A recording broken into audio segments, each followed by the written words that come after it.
Today's the day for court. I've been subpoenaed as the key witness in battery charges against Mary DeGroot, the former town clerk of Otter Creek. And I've got to fly back home to Otter Creek today as well to pay my water bill.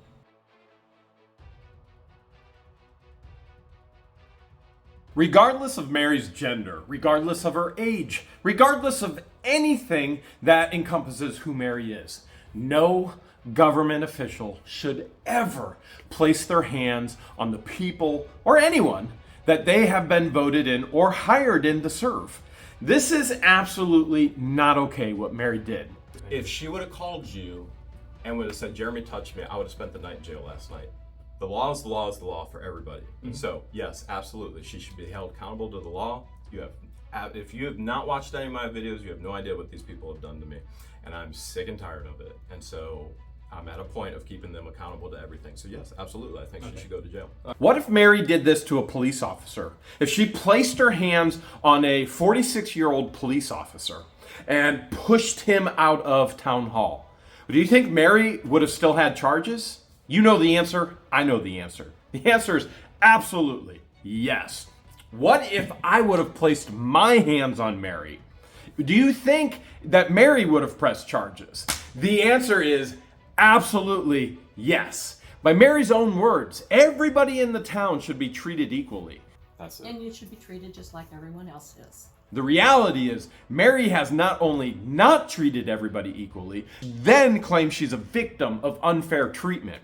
When it was Mary that was actually charging me above and beyond what everybody else pays for water. She was targeting me under the direction of Russ the Sus. And I'm being billed what other people aren't being billed. So for example, Otter Creek Post Office is a commercial property. You're not charging them at a commercial rate, you're charging them $22.50. I have other commercial or business owned properties around me. For example, the hunting club, that's not being charged at a commercial rate, it's being charged at $22.50.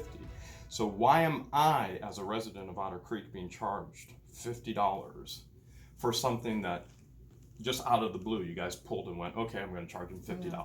Yeah. Well, Who- take it up with the council. So who made that decision? The council didn't, because I've already talked to council members, some of them. So the council doesn't know anything about this. Some of those members, who told you to bill me at $50 a month? Mary and Russell were hiding lots of things. We have things that are hidden, like a hidden secret room here in the house. Now, Mary and Russell, they weren't so good at hiding things. They actually contained all the information in over 6,000 emails. Not very smart if you ask me. Now, one of the questions I have, as I was being targeted to pay more for water in the town of Otter Creek, some of you are sitting there going, well, the water's so bad, shouldn't it be Otter Creek? No, it's still Otter Creek, although the water does smell.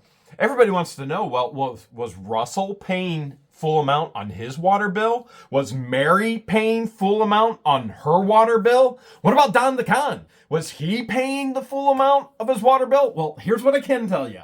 I know they weren't paying the amount I was, because I'm the only individual that I am aware of in Otter Creek that's got a 2-inch meter. Even though Mary tried to state that there were others, she lied. Am I the only one in town with a 2-inch meter? There's one other. Who's the other? Oh. Well, The battery charges with Mary, they're completely and totally different than the lawsuit with the town of Otter Creek. The lawsuit with the town of Otter Creek is a public information request. I requested information that they legally have to provide, and they did not. Mary didn't, Russell didn't, the attorney Warm didn't, nobody did. Therefore, that was the first in the lawsuits. Once I got the information, or if I get the information, then I would go through all of the different ordinances, all of the different absolute ridiculous resolutions that target me specifically for my water line, and then sue based on targeting, and then sue based on illegally not doing code enforcement, sue based on everything they were doing illegally and everything they were not doing that they were supposed to be doing, which was also illegal. So battery charges are a completely different set of issues based off of the lawsuit, which is public information. I have yet today to receive that public information via Chapter 119 Public Records via email and hand delivery to the records custodian. This is a formal request for the public records pursuant to Chapter 119 Florida statutes. Please direct your responses to me. Number one, please provide the Town of Otter Creek, Florida's town charter. When the Mayor Russell told the sheriff to remove me, the sheriff did this, had his hands like this and went. Not only did the sheriff refuse to remove me, Russell then illegally closed the meeting and council members began to literally run out. This isn't the first lawsuit the town of Otter Creek has been in over records. As a matter of fact, we've shown clips before of Charlene. You remember Charlene, Charlene, Charlene, Charlene. Why is your dad working on water that's green? Charlene is the daughter of Russ the Sus. And Charlene in 2013 addressed the town council specifically referring to the previous lawsuit over records requests. And they actually fire back at her and go, are you making an official records request? This was already an issue in the records request arena and lawsuits and the whole deal. This isn't something new for the town of Otter Creek. And that just kind of coincides with the public records lawsuit that's already happened. If the sunshine rules aren't being followed correctly, isn't that opening the town up for another lawsuit? You better believe it, Charlene, and your dad is the reason why. Do you guys follow sunshine laws? Because that is something that needs to be. Absolutely. We have to follow the sunshine laws. Yes, we follow the sunshine laws. Do you think they learned their lesson? Absolutely not. They went back and they have done the exact same things. But if we go back to 2012, who was the town clerk back then during the lawsuit era? Oh yeah, we got another plot twist for you. It was Don the Con's wife, Rosemary, who trained Mary. Jail's gonna be so scary.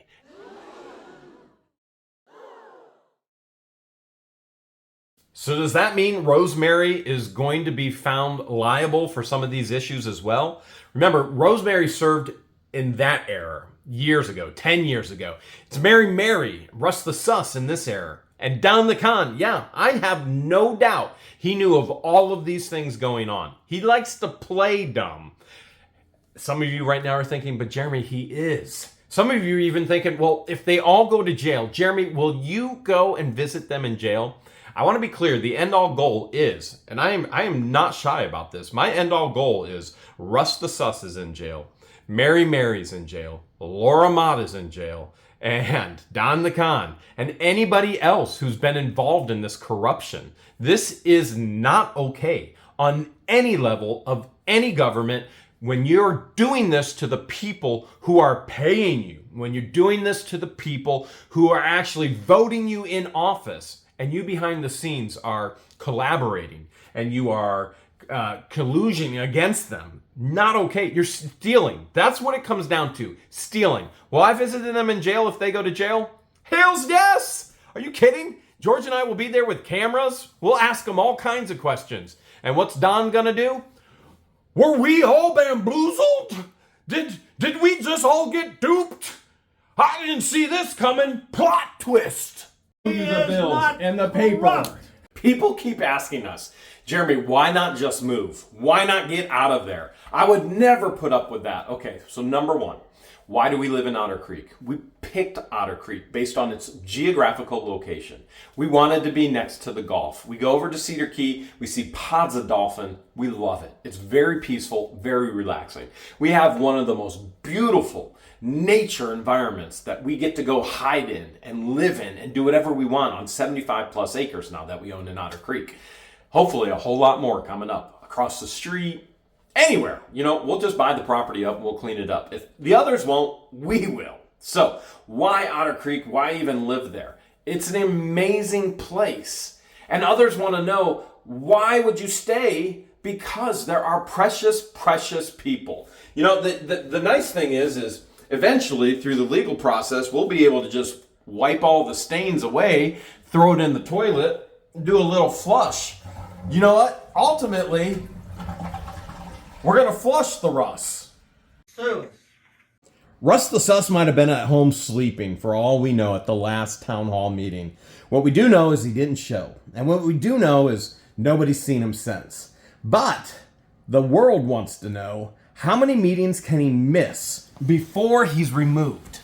Here's what we know based on the town charter. The town charter is the bylaws. It's what governs how they operate in town hall. And it cannot go against state laws, and it cannot go against federal laws. So we know if you miss one meeting, you can still get paid for that meeting. And we hope that Russell does not get that $100 for that meeting. But based on the charter, he can still get paid. If you miss 2 meetings, you don't get paid. From my understanding, it's after every single meeting after that. You could come to the next one, miss another one, you shouldn't get paid. So it should be based off of every meeting Russell has ever missed. So he just spent 2 years on the council as mayor. He's missed meetings before because we know Vice Mayor Stuart Stewart, not making it up, real name, Stuart Stewart, the Vice Mayor, actually ran the meeting illegally, and he did not follow Robert's Rules of Order by any stretch of the imagination. Motions and it was just a mess. It was a mess, and we've shown that. It's all on the playlist here in Otter Creek. And so we know he's already missed a meeting. In my personal opinion, based on how I read and interpret the charter, he should not be paid. Russ the Sus should not be paid. If he misses a second meeting, no payment after that. And by the 3rd meeting, they can then replace him. What they'll end up doing is, boink, they'll kick him out, and then they'll make an appointee or an appointment into that seat. They can't run a full election again. That election has to fall on that schedule in the calendar. But what they'll do is they'll ask for letters of interest to be appointed onto the council. And from that, they'll go, well, this person asks qualifications. Okay, we'll take this person here and we'll appoint them to actually run out the remainder of the seat. We honestly think that's what's going to happen because Russ the Sus isn't communicating with anyone. He's in hiding. And when I fly back to Otter Creek, I'm going to do my best to try and find him. You understand, I'm going to have to go places that I normally don't go. Some have asked, Jeremy, can you just go show us Russ's place? You know what? I really don't have an interest in showing you where Russell lives. And others have wanted to see Don's dump. And I don't have an interest in showing you Don's dump. What we do on What the Hales is show our real life. These are our daily interactions. And if our interaction has nothing to do with their home or their property, we're not going to show it. And we understand others have jumped on the coattails of What the Hales. And they've tried to video Otter Creek and show parts of Otter Creek. And it's legal for them to do that. I don't feel comfortable with that happening. There's certain things that you could do at Otter Creek to help Otter Creek better itself. And there's other things that you're just doing to jump on coattails just to do it. And those things, such as showing people's property, you may go, well, Jeremy, you've shown Turtle Lady, Lynette's property, and Septic Boy. You have to understand, Turtle Lady and Septic Boy have opened up their address and have publicly promoted their property all over, saying they're going to have an open house at their turtle sanctuary. These turtles need saved from this place. They've publicly put their information out there. They've publicly posted, we are here in Otter Creek. This is our address. They've publicly said, we're going to have an open house and come and give us donations and we need your time and we need your help. Boy, those two need more than help. I'm not sure there's the right kind of help in this world for those individuals. So I'm not okay with just driving by everybody's resident in Otter Creek and saying, this is where Don lives, and this is where Mary lives, and this is where Russ lives, and this is where this person lives, and this is where this person lives. These are people with real lives. Now, as they interact with our lives, you're going to see what happens in our lives. But if it's not an intentional interaction, it's not going to be intentionally filmed on our part. Doesn't mean you can't get on the auditor's site and look at all that information. All you do is take a cursor, you look over plots of land, boom, that's the person that owns it right there. Doesn't mean you can't get on Google Earth and go see from above and on a street view. Now, others have said, Jeremy, will you take drones over their property? No, drones on any private property is illegal. You can't just get a drone and fly it over somebody's property. And if somebody had a drone over my property, the very first thing I would do is shoot it out of the air. So many want to know, does Russell still have keys? He's not communicating with the former mayor. He's not giving over bank information. He's not, he's made it as hard as possible for this transition. And the honest answer is, I think he still has keys, but I don't know. I don't know if he has keys or not. I don't know if he has keys to Town Hall. I don't know if he has keys to the water plant. I want to think that he does because that's the type of individual he is. He wouldn't give everything over as he continues to sabotage all of the townspeople and the new mayor. So he probably does have keys.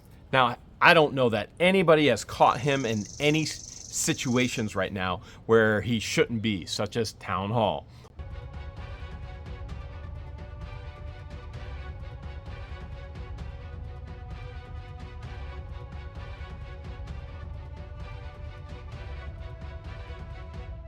Or the water plant. But the entire town of Otter Creek is watching right now. And the entire town of Otter Creek is looking for him right now. He's hunkered up. He's hiding. Wouldn't you be, if you were Russell, wouldn't you be not showing your face anywhere, knowing that an entire county and the state is getting involved based on what you've done illegally? And you can claim ignorance, and there's no doubt he is ignorant, but ignorance is not a defense in court. Ignorance will never hold up as a defense to a judge when you've stolen from the people, when you have targeted people, when you have funded witch hunts for people, when you've taken portions of the budget and you have misappropriated the funds towards other things that the people never agreed to. Now, ignorance will never hold up. Can Russell be recalled? If the people don't want him anymore, think about this. If they were to do a vote right now, based off of what they know, do you think Russell would get a single vote from the townspeople? Is there a way to get him out of the seat before waiting 3 meetings? And what if he does come back for a second meeting? Some people have thrown out the idea of a Florida recall, where 10% of the populace or 50% of the people, whichever is greater, gets him removed and kicked out of the seat. Now, I don't know how a recall would work, and I don't know how a recall does work. I do know that recall has not been talked about yet amongst the council, and maybe they will talk about that. Maybe Russell will actually do the right thing for once in his life and actually just resign, step down. Stuck in Folsom Prison, and time keeps dragging on. Russ the Sus did try to save himself. Remember when he had Lynette, Turd, a lady, come in and be the town clerk, which I don't believe one bit that it was Russell's idea. Although it could have been. Let's give him the benefit of the doubt. Why would Russell want somebody even more foolish, more ignorant, more... the words could just keep going on and on. Incriminating of themselves like Mary, because he would know that person would be too foolish to uncover his wrongdoings, such as have been done already in Town Hall. And you're going, well, I thought Lynette and Septic Boy, they hated Russell. Yeah, they put signs all over town. They're the individuals that have everything to do with signs all over town.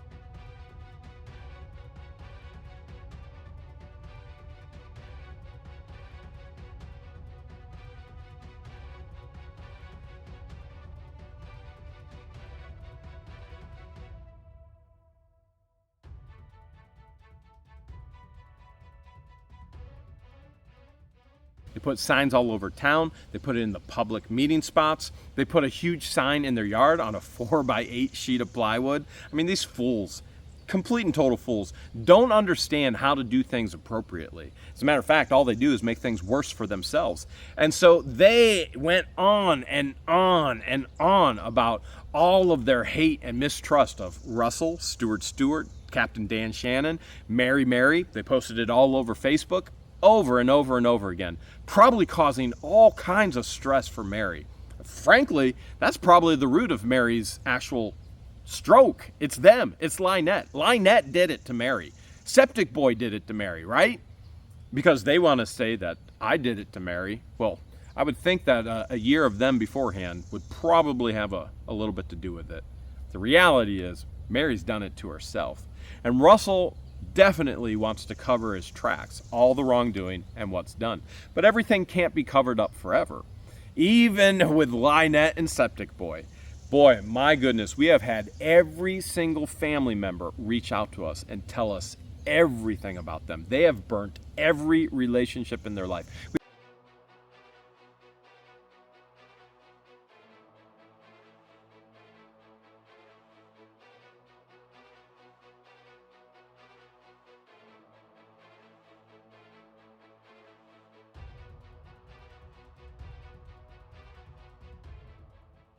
We've had neighbors reaching out to us. The reason why these two have hopped all over the country, moving place to place to place, is because they burn a bridge, they destroy relationships with people, and then they have to go and start fresh again. And they tried it in Otter Creek. And what did they do? Same thing they always do. They're up a creek, no paddle.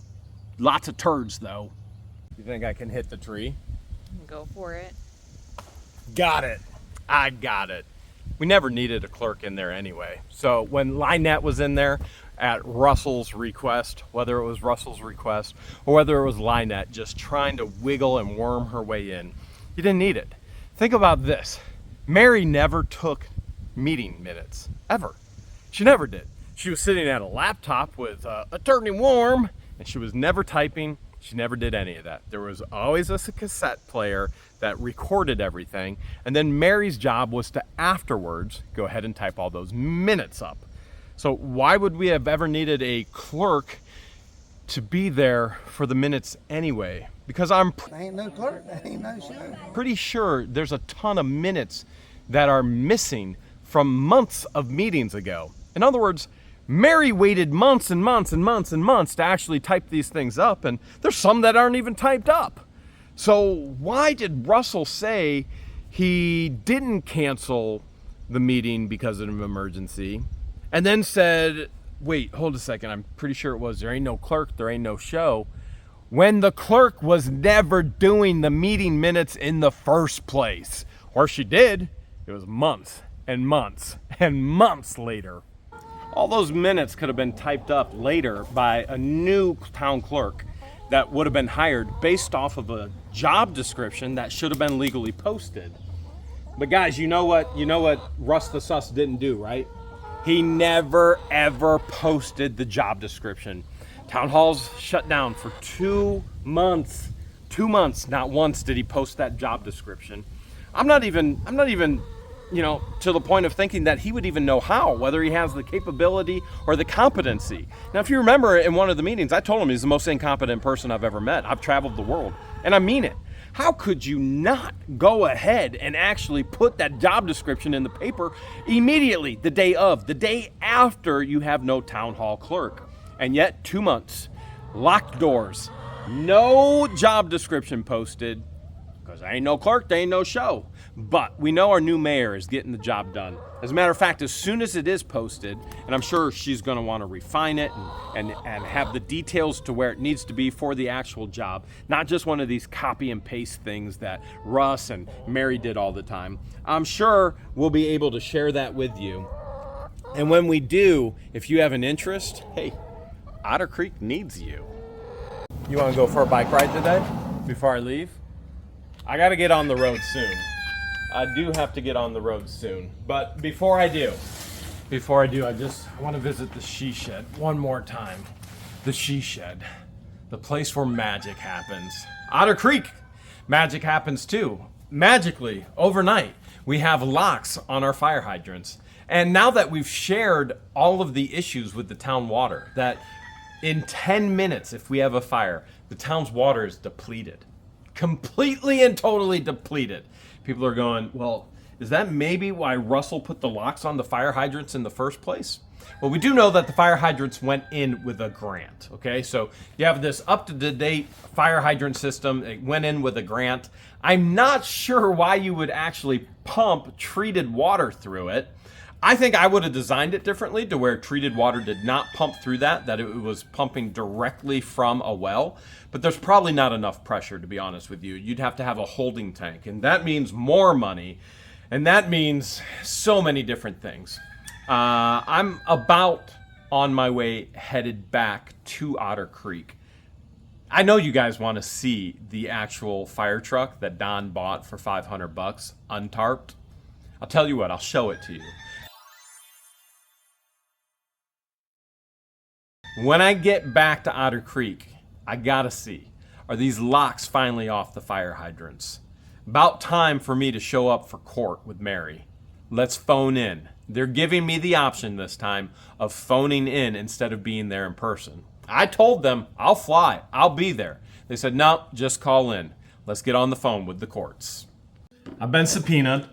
You are hereby commanded to call the Assistant State Attorney Heather Jones to testify on behalf of the state of Florida in the above styled cause pending in said court, herein failed not to under penalty of law. Basically what it says is the state is pressing charges against Mary of battery. I'm the key witness. I have to call in. They did not force me to show up. They said I'm just going to call. Even again, I said I would come. I said that's no problem. I'll fly. And they said, no, we don't want to inconvenience you like that. So, photo identification. They're asking for photo identification, but shouldn't need it since it's phone testimony. Let me check this again. State Attorney's Office. Hi, this is Jeremy Hales calling in for 1:30 in regards to State of Florida versus Mary Keith DeGroot. Do you know who you're calling to speak with? This says you're to call the Assistant State Attorney Heather L. Jones to testify on behalf of the state of Florida. I let the state attorney assistant know that I was filming for my own records and documentation. And from that point, she said, no, not a good idea, because if I did that, that would be utilized by the defendant as well. So that wouldn't be good on my part if I'm giving all the information to the state, who's the plaintiff, pressing charges against Mary, who's the defendant, and going, hey, here's all the information. And they're going, oh, great, now we got all the information. So there was a conversation in regards to where we went, this is not a good idea to move forward. And the state attorney did say, hey, I'm not giving consent on behalf of protecting you, Jeremy. So we did turn the camera off and we said, okay, not a problem. I asked if are you recording on your side? She said, no, if I recorded the exact same thing, it would have to be given to the defendant. And I asked, how do you record this information to actually proceed then? And she says, well, I either write it down or I just keep it all up in my mind. And then I verbally share it when the time comes. And so we went, okay, let's move forward. And so she asked me to recollect the day of the happenings. And what I plainly told her was, listen, this is all recorded. The best thing to do is just go to the actual video. There is no he said, she said, maybe this happened, maybe that happened. It's very clear what happened. The video is there. It exists. And so she had not seen the video yet. And I found that a little interesting that Levy County Sheriff actually didn't send the video, didn't send witness testimony. And I asked her about that. I was like, why didn't Levy County Sheriff send that over to you? And she said, well, what they do to start everything is they send the initial complaint, and then as they pursue, then the state attorney actually has to make a records request. Funny, more records requests to get that information, the video and the sworn testimony and everything, to use that against Mary in the court system. So they even internally have to go back and forth with a records request, as that's part of the process. So she did explain that was part of the process, and that's how it all worked. And that's that they take the initial step, and then the next step, and then the next step is let's get all of that information and compile it, and then we move forward. Maximum penalty for Mary is a year in prison. without a previous record, because I did ask what was maximum penalty. And as a matter of fact, she asked me, what do you want to see happen? And I said, maximum penalty under what has happened, just like anybody else. And she did share with me that maximum penalty is a year in prison. There could also be probation, anger management, things along those lines that could happen. You know, different people have different criminal backgrounds. So you get individuals that have a huge rap list, and the court systems aren't so easy on them. And you get individuals that don't have a huge rap list, and the court systems are going to go, listen, you have not learned your lesson. There's quite a few people in Otter Creek that haven't learned their lesson yet. So anything could go there, but maximum sentence would be a year in prison. That would be the maximum she could receive. Again, emphasis on could, don't know if she would. That's all based on what the state and her defending herself have to say about it.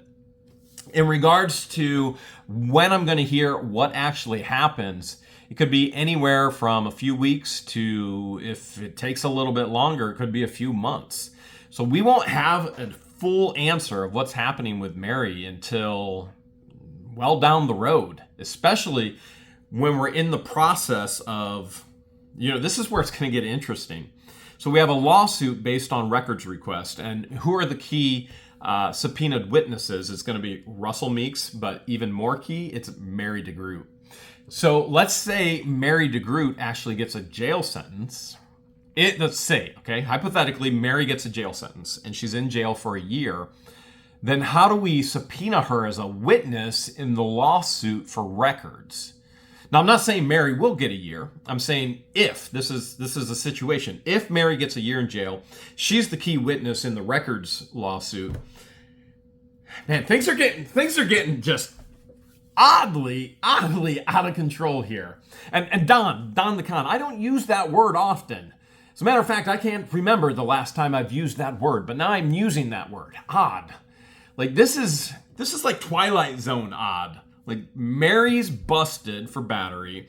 They're in a lawsuit for records request. And then it could become a lawsuit over water, which is Mary is the part of it as well, stealing from me and Russell. And how does that all work? If she's already busted for one thing, do you pull her out and now she has to give testimony for another and another and another? Or let's say I get a restraining order. Let's say she batters me and I have a restraining order. But now we're in court. I'm not saying I have a restraining order at this point, but let's say that's the route that it goes. They tell Mary you can't come within 500 feet of Jeremy Hales. Now we're in court. She's a key witness.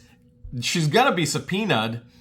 Is she allowed to be in court while I'm in court? And I would say that was probably going to be a yes. Or do they get a phone testimony? I don't know. This thing is just spinning in my head right now. Like, what if it goes this route? Then what happens with the lawsuits? What if it goes this route? Then what happens with that? Like, there's so many choose your own adventure books. You remember those? You flip through. If you want it to go this route, go to this page. Like, Otter Creek is a choose your own adventure book. And it just gets odder and odder and odder.